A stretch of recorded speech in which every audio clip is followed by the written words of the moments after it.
Hello dear students, good morning all of you. आज हम RBSE board में जो इंडिगो बुक है, जो रेनबो बुक है अपने,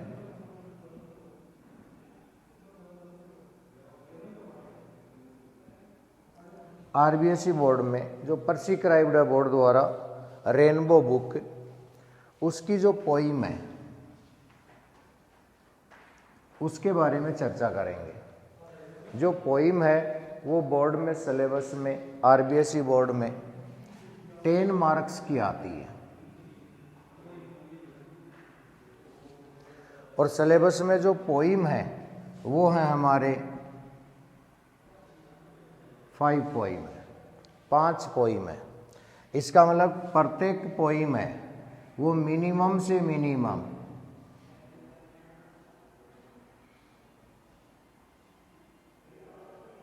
2 मार्क्स की नेसेसिटी है कि उसमें से 2 नंबर का क्वेश्चन तो निश्चित रूप से आएगा। तो रेनबो बुक है, उसमें जो पोइम है वो 10 नंबर की आती हैं। 5 पोइम्स हैं अपनी, मिनिमम है वो 2 नंबर की, एक पोइम कम से कम जरूरी है कि वो आएगा। अब इनके क्वेश्चन कैसे आते हैं? किसी भी 2 पोइम से स्टेंजा आते हैं, तो स्टेंजा है उसके नीचे 2 क्वेश्चन पुटअप किए जाते हैं, 2 क्वेश्चन पुटअप किए जाते हैं और प्रत्येक क्वेश्चन है वो 2 मार्क्स का होगा। 2 मार्क्स का यदि 2 क्वेश्चन है तो टोटल स्टेंजा हो गया 4 मार्क्स। अब 2 स्टेंजा आएंगे, उनमें से एक आपको अटेम्प्ट करना है और प्रत्येक स्टेंजा के नीचे 2 क्वेश्चन आएंगे और वो प्रत्येक 2 मार्क्स के होंगे। तो 4 मार्क्स के स्टेंजा हो गए। इसके अलावा डायरेक्ट जो क्वेश्चंस हैं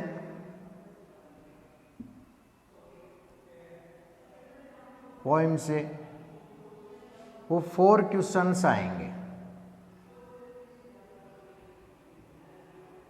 उसमें से आपको एनी 3 अटेम्प्ट करने हैं।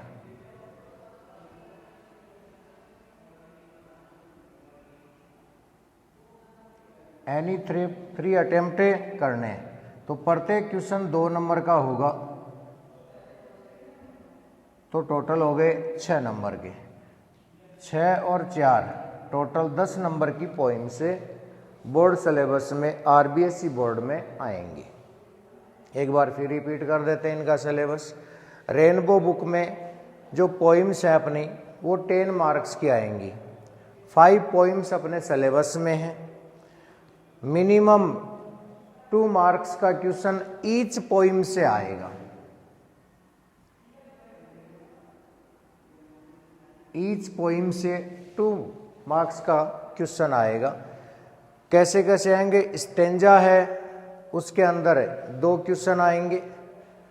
एक क्वेश्चन 2 मार्क्स का होगा तो 4 मार्क्स के हो गए। क्वेश्चंस जो पोइम के डायरेक्ट आएंगे वो 4 क्वेश्चन आएंगे। एनी 3 अटेम्प्ट करने हैं हमें, तो वो फिर 6 नंबर के हो जाएंगे। तो 6 और 4 10 नंबर का पोइम से क्वेश्चन है वो पुटअप किया जाएगा।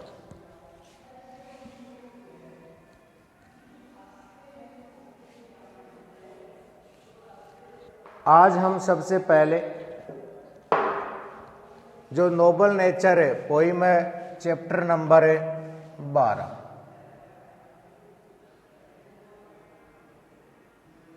चैप्टर नंबर 12 है, उसमें पोइम है।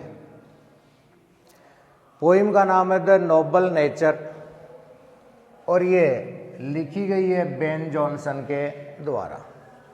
तो नोबल नेचर है, नोबल नेचर का मीनिंग है श्रेष्ठ स्वभाव, श्रेष्ठ प्रकृति।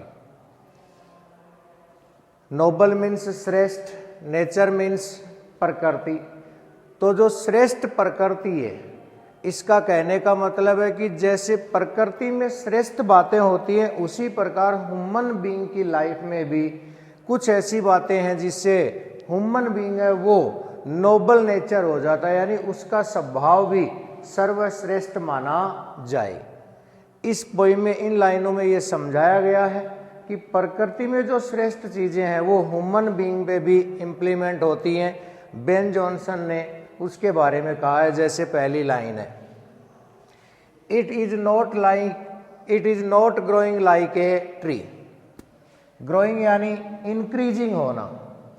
यदि हम एक पेड़ की तरह बड़े हो रहे हैं तो इसमें कोई अच्छी बातें नहीं है, यानी it is not growing like a tree. एक ट्री की तरह, एक पेड़ की तरह कंटिन्यू बढ़ते रहने से ह्यूमन बीइंग की जो लाइफ है उसकी वैल्यू है वो नहीं आंकी जा सकती। दूसरी लाइन, इन बल्क, जैसे हम पेड़ की तरह बड़े होते रहे रेगुलरली तो बल्क यानी ग्रेट साइज के हो जाएंगे। डोथ मेक मैन बेटर भी, इससे मनुष्य है वो बेहतर नहीं हो सकता। मनुष्य इससे कुछ बेटर करना चाहता है तो उसे अलग तरीके से करना पड़ेगा।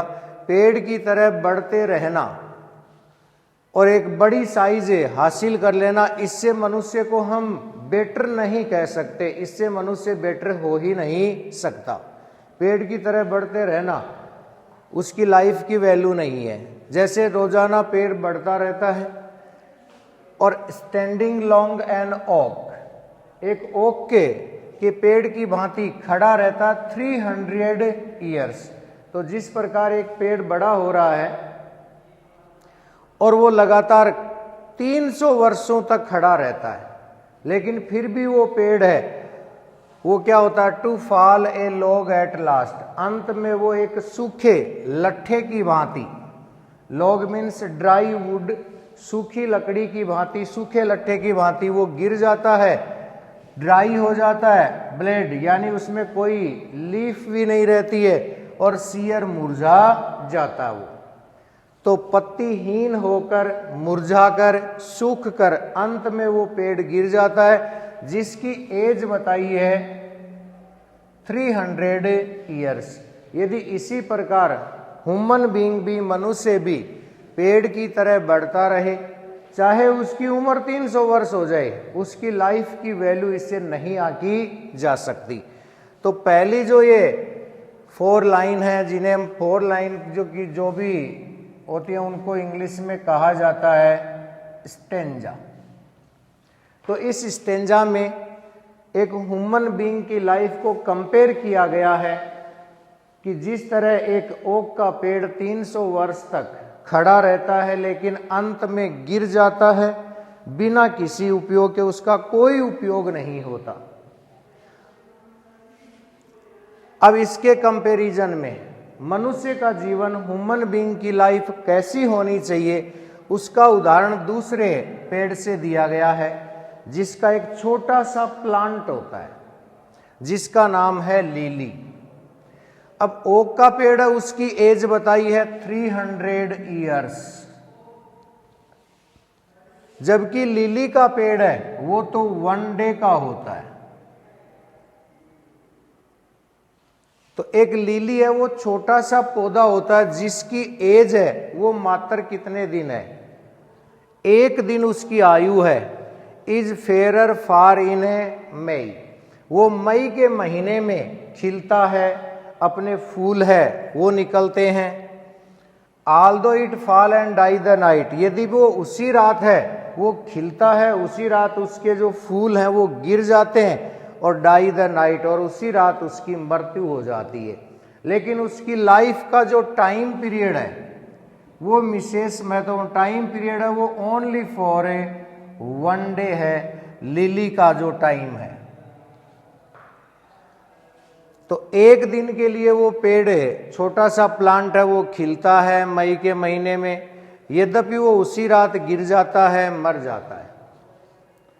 It was the plant and floor of light, लेकिन ये जो 1 दिन में इन्होंने जो काम किया कि प्लांट है वो फ्लोर ऑफ ए लाइट, तो 1 दिन के अंदर जो लिली के पेड़ ने किया वो काम 300 वर्ष में कौन नहीं कर पाया, ओक का पेड़ नहीं कर पाया, क्योंकि फ्लोर ऑफ लाइट यानी एक उज्जवल, एक अच्छे भविष्य का संकेत in small proportion we just beauties in it. इसी समानांतर हम देखें तो एक दिन के अंदर उसने हमें ब्यूटीज सी, जो हम सुंदरता, जो ब्यूटीज हम 300 वर्ष में एक दिन भी नहीं देख पाए ओक के पेड़ के अंदर, वही सुंदरता हमें केवल एक दिन का प्लांट, जो एक छोटा सा लिली का पेड़ है, पौधा, वो हमें ब्यूटीज सी दे देता है, मनुष्य को प्लेजर कर देता है, हैप्पीनेस आ जाती है,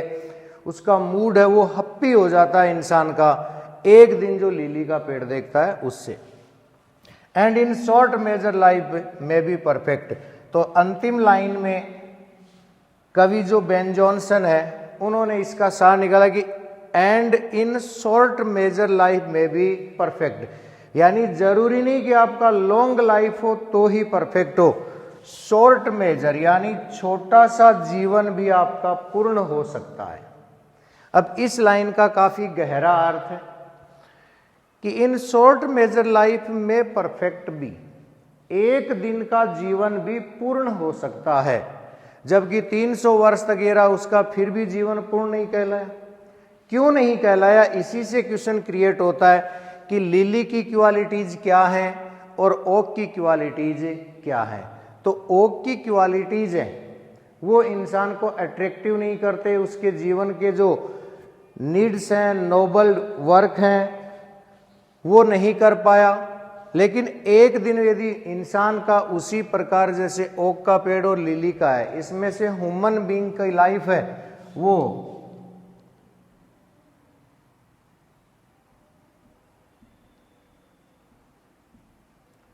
ह्यूमन बीइंग की जो लाइफ है वो एज ए लिली की तरह होनी चाहिए। चाहे इंसान की लाइफ शॉर्ट हो, यदि वो एक दिन भी अच्छी तरह से अच्छे कार्यों के साथ और जीवन में ऐसे कार्य करके चला जाता है जो उसके जाने के बाद भी पूरी दुनिया उसको याद करती रहे, उसके हीरोइक डीड्स को, उसकी ब्रेवरी को, उसके नोबल डीड्स को, मीनिंगफुल लाइफ को, तो लिली की तरह इंसान को जीवन जीना चाहिए। तो दोनों में कंपैरिजन में है। ये जो लास्ट के स्टेंजा है, लास्ट लाइन में जो इन्होंने अपने को इंस्पायर लेसन सबक दिया है कि इंसान का जीवन लिली की तरह होना चाहिए। यदि लाइफ आपकी शॉर्ट है तो भी पूर्ण हो सकती है, जरूरी नहीं कि आपकी लाइफ है वो लंबी होने पर ही पूर्ण हो। अब देखिए पोइम के आधार पे हम क्वेश्चन क्रिएट करते हैं। तो क्वेश्चन क्रिएट करते हैं तो जैसे पहला क्वेश्चन बना,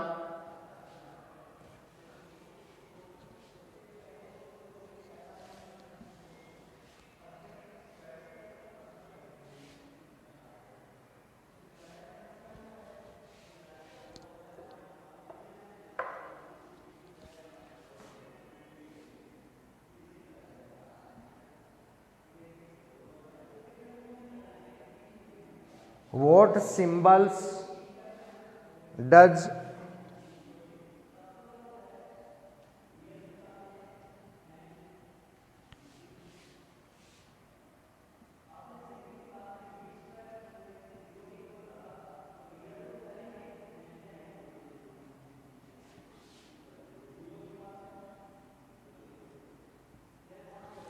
अब सीधा सा है, What symbols does Ben Jonson draw from a nature? Ben Jonson ने नेचर से कौन से दो सिंबल उठाए हैं जिनको इंप्लीमेंट किया ह्यूमन बीइंग की लाइफ पे? तो उसका answer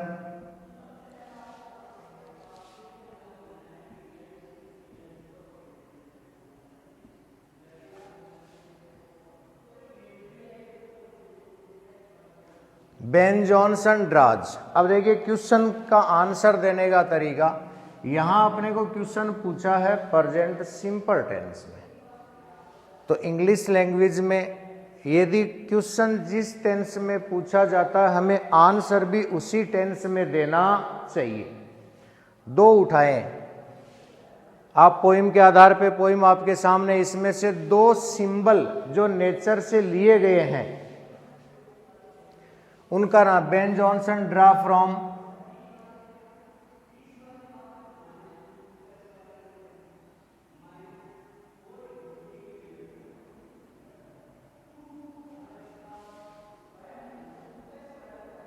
N oak tree and a lily plant. तो ये दो जो सिंबल हैं वो नेचर से पिकअप किए हैं बेन जॉनसन ने, ह्यूमन बीइंग पर दोनों को इम्प्लीमेंट किया कि मनुष्य को ओक की तरह लाइफ जीनी चाहिए या लिली की तरह जीवन जीना चाहिए। तो पोइम से इंस्पायर है कि हमें अपना जीवन लिली प्लांट की तरह जीना चाहिए, न कि ओक की तरह, क्योंकि ओक 300 वर्ष तक खड़े रहने के बाद भी किसी के लिए कोई यूजफुल नहीं रहा, न तो इसने फ्रूट दिए न उसने कोई शेडो दी। तो पहला question, what symbol does Ben Jonson draw from a nature? तो आंसर क्लियर है, Ben Jonson draws from nature an oak tree and a lily plant. दो उठाए हैं उन्होंने।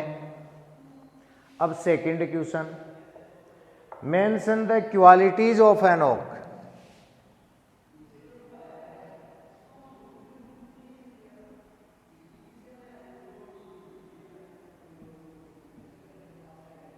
मेंशन द क्वालिटीज ऑफ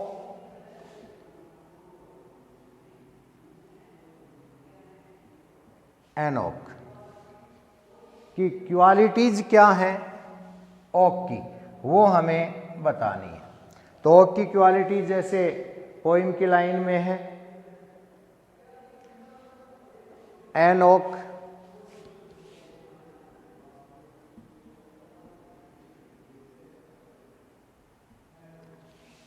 तो ओक की क्वालिटीज लिखनी है अपने। तो N okay is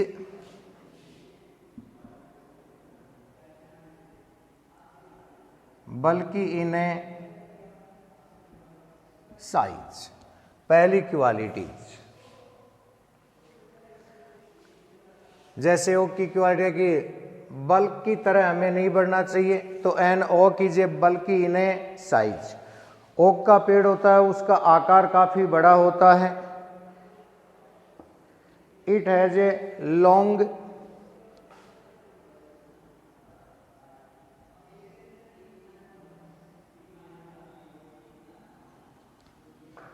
It has a long life span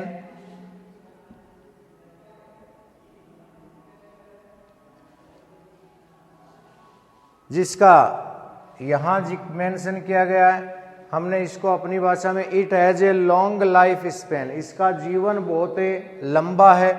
ये भी लिख सकते हैं कि it has a 300 years long life. It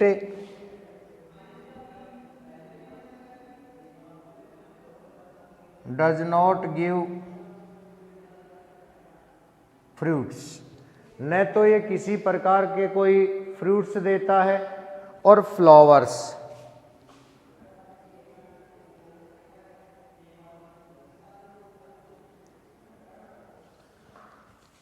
ये मीनिंगलेस लाइफ जीता है। 300 ईयर्स लॉन्ग लाइफ स्पेन होने के बाद भी ये न तो किसी को कोई फ्रूट्स देता और न किसी को फ्लावर्स देता है, इसलिए इसकी लाइफ यूजलेस मानी जाती है। In the end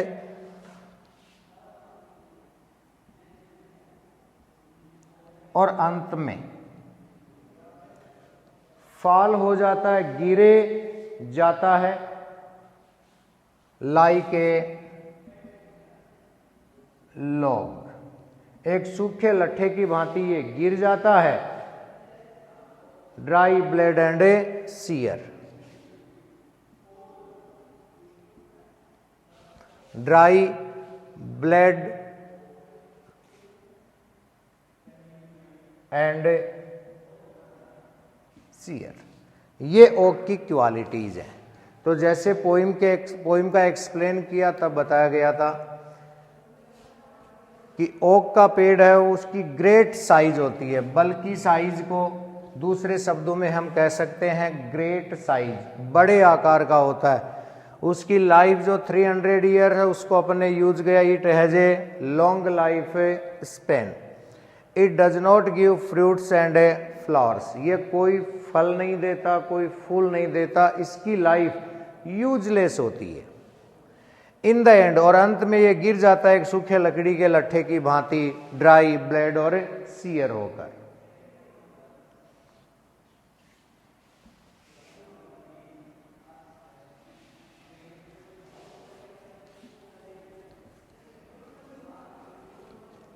question number 3, how does a lily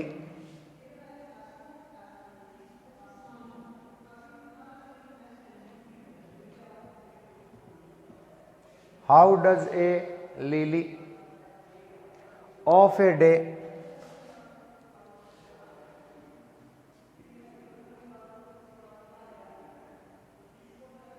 impress us. Lily का जो प्लांट है उसकी लाइफ केवल 1 डे की होती है, 1 दिन की होती है, फिर भी वो हमें किस प्रकार प्रभावित कर देता है। तो a lily of a day,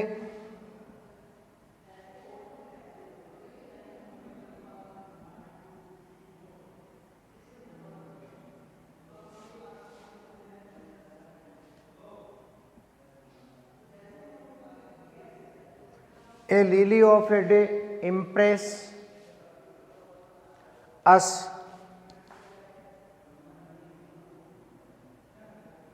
by, किससे प्रभावित कर देता? देखो, a lily of a day impresses us by, किससे प्रभावित कर देता है? इट्स ब्यूटी, अपनी सुंदरता से। अब इस चीज को फोकस कीजिए कि ओक का पेड़ वो काम 300 इयर्स में नहीं कर पाया जो लिली के प्लांट ने केवल 1 दिन में प्रभावित कर दिया हमें अपनी ब्यूटी से, जबकि ओक है वो असफल रहा 300 इयर्स में ये काम करने से, वो लिली के पेड़ ने केवल 1 दिन में कर दिया। With in it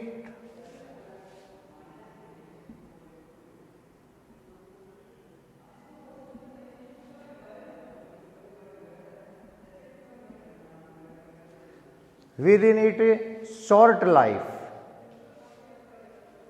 it give you joys।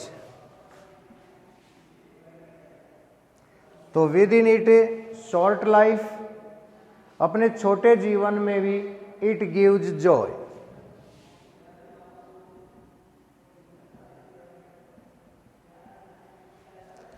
उन्होंने अपने छोटे से जीवन में भी हमें आनंद से वशीभूत कर दिया, आनंद से वशीभूत कर दिया। टू द बी होल्डर्स, जो भी इसको देखा, to be the B holders,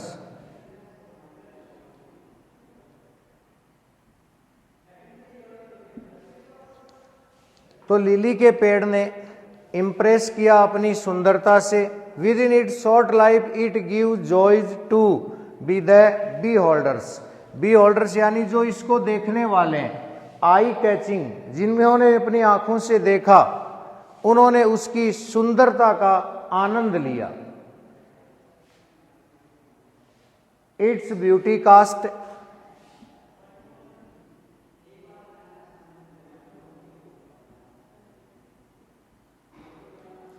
It beauty casts a spell on everyone।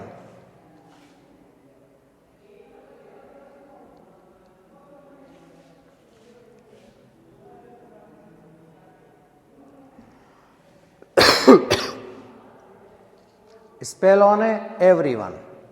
अब इसका मीनिंग देखिए, इट्स ब्यूटी, लिली की जो सुंदरता है वो कास्ट्स मानी गिरना पड़ना, एक जादू की तरह प्रत्येक व्यक्ति पर है, यानी एक जादू की भांति उसकी सुंदरता है वो छा जाती है ह्यूमन पर। जिस प्रकार ह्यूमन बीइंग उसकी सुंदरता को बी होल्डर्स करता अपनी आई कांटेक्ट से, तो वो आनंद से वशीभूत हो जाता है। क्वेश्चन नंबर 4 जो इस पोइम का सबसे इंपॉर्टेंट क्वेश्चन है, बोर्ड परीक्षाओं में आने वाले क्वेश्चन सबसे ज्यादा इंपॉर्टेंट है। जो लास्ट लाइन से क्वेश्चन बना है कि how can human life be perfect, how can कि किस प्रकार human life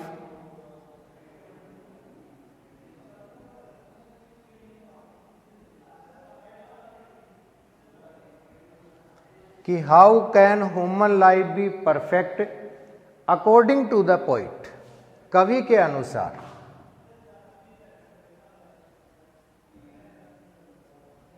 according to the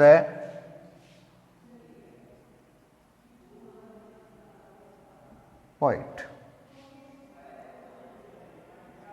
last जो लाइन है पोइम की कि इन short measure life may be perfect, यहां से एक क्वेश्चन क्रिएट हुआ है कि how can human life be perfect according to the poet, कि पोइट के अनुसार मनुष्य का जीवन पूर्ण कैसे हो सकता है, यानी कौन से ऐसे काम करे ह्यूमन बीइंग कि मनुष्य है वो अपना जीवन है वो पूर्ण बना सकता है। पूर्ण करने के लिए जो पोइम में समझाया गया है उसमें ज्यादा एज या लंबे समय तक जीवित रहने की आवश्यकता नहीं है।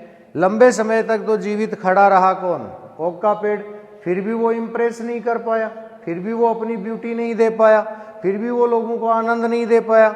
बिल्कुल उसी प्रकार लिली का एक दिन का है, लेकिन एक दिन का जो पौधा है उसने एक दिन में अपनी सुंदरता है वो चारों ओर ह्यूमन लाइफ में खुशियों से भर दी। उसी प्रकार मनुष्य भी कौन से ऐसे कार्य करे जिससे उसका छोटा जीवन भी पूर्ण कहलाया जा सकता है।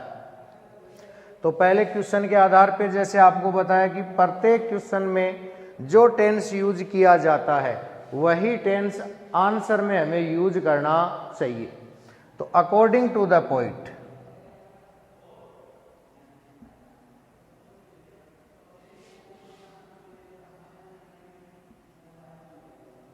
अकॉर्डिंग टू द पोइट,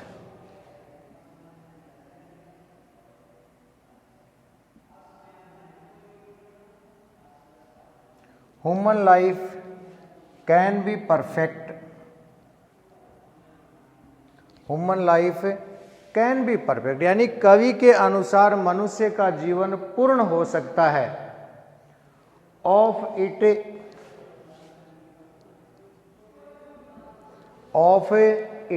यानी ऐसे कौन से कार्य करे जिससे उनका जीवन पूर्ण हो सकता है। तो of it made beautiful,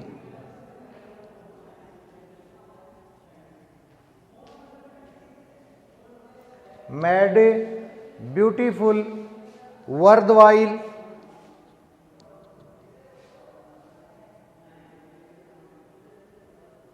beautiful, worthwhile, meaningful,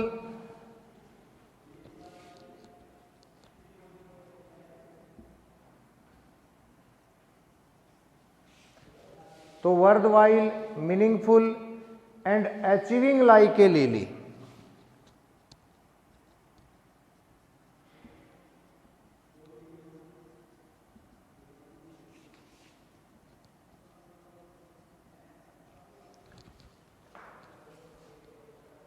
तो according to the poet human life can be perfect, मनुष्य का जीवन पूर्ण हो सकता है कवि के अनुसार। इट मेड ब्यूटीफुल वर्थवाइल, यदि मनुष्य अपने जीवन में सुंदर और वर्थवाइल, वर्थवाइल मानी योग्य कार्य करे, यानी वर्थवाइल यानी नोबल डीड करे, तो अपने नोबल डीड से भी, और मीनिंगफुल, उसका लाइफ है वो मीनिंगफुल होना चाहिए, सार्थकपूर्ण होना चाहिए, अर्थपूर्ण होना चाहिए। जिस प्रकार अचीविंग लाइक ए लिली, जिस प्रकार लिली ने एक दिन में जो अचीव किया, अचीव मानी प्राप्त करना, तो जो लिली के पौधे ने एक दिन में प्राप्त किया उसी प्रकार मनुष्य का जीवन शॉर्ट हो बट उसके यूजफुल, हीरोइक डीड्स, मीनिंगफुल है और वर्थवाइल एक्शन या नोबल डीड्स होने चाहिए जिससे उसके बाद ह्यूमन बीइंग उसको लाइफ में याद करता रहे। तो ये जो 4 मेन क्वेश्चन है, इसमें सबसे बोर्ड के हिसाब से इंपॉर्टेंट क्वेश्चन है वो है क्वेश्चन नंबर 4 कि how can life be perfect according to the poet. तो according to the poet human life can be perfect of it made beautiful worthwhile meaningful और अचीविंग लाइक ए लिली। जिस प्रकार lily ने अपने जीवन में प्राप्त किया है उसी प्रकार इंसान को भी शॉर्ट लाइफ में भी वो बहुत कुछ प्राप्त कर सकता है।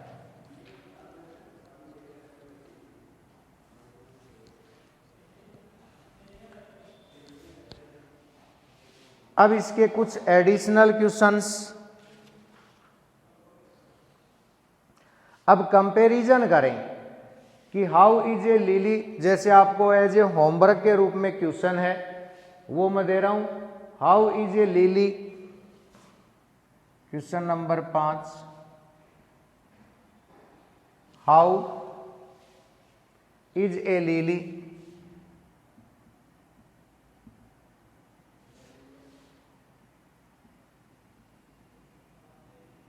बेटर देन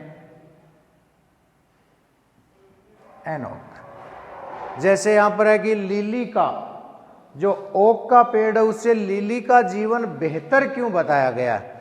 तो जो क्वेश्चन हमने अभी जो 4 क्वेश्चन किए उन्हीं में इनका आंसर है कि लिली को बेटर क्यों बताया गया है ओक से। तो जिस प्रकार लिली के अंदर जो क्वालिटीज होती है उन क्वालिटीज का कंपैरिजन करना है ओक की क्वालिटीज के साथ। तो लिली का पेड़ जैसे मीनिंगफुल लाइफ होता है, वर्थवाइल नोबल डीड्स होते हैं, उसी प्रकार ओक का पेड़ है वो क्या होता है, उसकी दोनों की क्वालिटी को कंपैरिजन करना है। An oak tree is flowerless.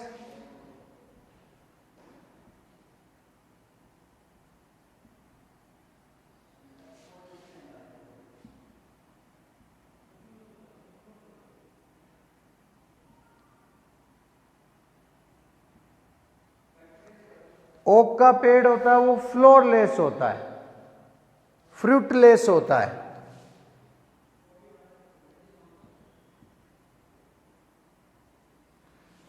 Oak का पेड़ है वो फ्लोरलेस होता है, फ्रूटलेस होता है and false.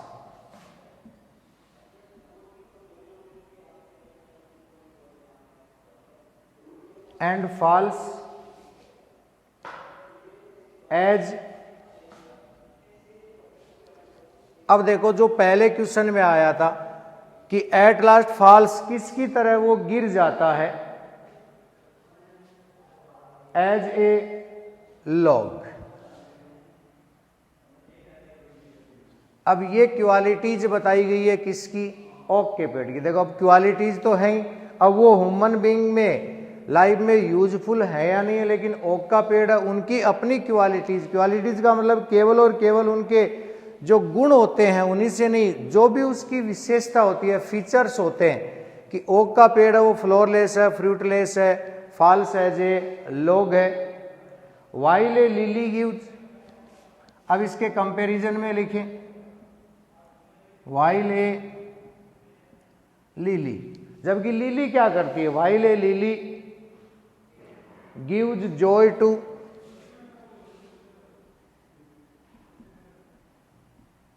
gives joy to a beholders, a beholder। यानी लिली है वो जो भी उसके पेड़ को देखेगा उस वो आनंदित हो जाएगा। And is a symbol of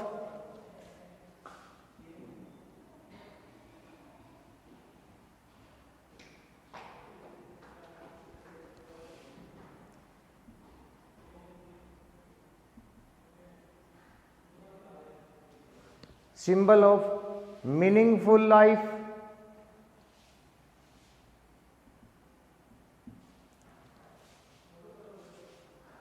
तो दोनों का कंपैरिजन एक एक क्वालिटी के आधार पे, ओक का पेड़ फ्लोरलेस, फ्रूटलेस और फॉल्स होता है, लास्ट में वो लोग की भांति गिर जाता है, जबकि लीली है, जो भी उसको देखेगा वो आनंदित हो जाएगा।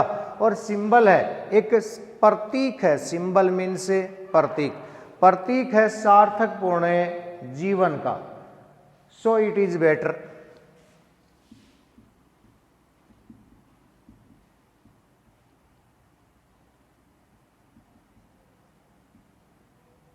Better than NO।